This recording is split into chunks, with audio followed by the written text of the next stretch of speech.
రేపు మహారాష్ట్రలో జరగాల్సిన టీచర్ ఎలిజిబిలిటీ టెస్ట్ టెట్ ప్రశ్నాపత్రం లీక్ అయినట్లుగా అనుమానాలు రావడంతో పరీక్ష వాయిదా వేశారు. పరీక్షకు ఒక రోజు ముందే థానే జిల్లాలో వెలుగులోకి వచ్చిన ఈ ఘటనతో అధికారులు అలర్ట్ అయి పరీక్షను నిలిపివేశారు. ఉదయం అందిన ఇంటెలిజెన్స్ సమాచారంతో పోలీసులు భీవాండిలో తనిఖీలు నిర్వహించారు. కొందరి దగ్గర మోడల్ క్వశ్చన్ పేపర్ దొరికింది. వాటితో ఒరిజినల్ ప్రశ్నాపత్రంలోని కొన్ని క్వశ్చన్స్ సరిపోతున్నట్లుగా ప్రాథమిక విచారణలో గుర్తించారు. స్వాధీనం చేసుకున్న ప్రశ్నలు అసలు పరీక్ష పత్రానికి సంబంధించినవేనా లేక మాక్ టెస్ట్ కు సంబంధించినవేనా అనే అంశంపై విద్యాశాఖ అధికారులు చెక్ చేస్తున్నారు. ఈ ఘటనపై భీవాండి పోలీస్ స్టేషన్లో కేసు నమోదు చేసి దర్యాప్తును స్టార్ట్ చేశారు. ప్రశ్నాపత్రం ఎలా బయటకు వచ్చింది, దీని వెనుక ఎవరున్నారు అనే కోణాల్లో పోలీసులు విచారణ సాగిస్తున్నారు.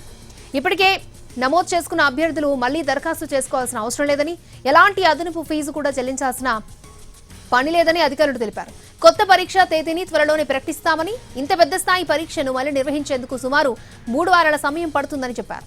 ఈ కేసులో ఇప్పటికే 3 కేసు నమోదు చేశారు.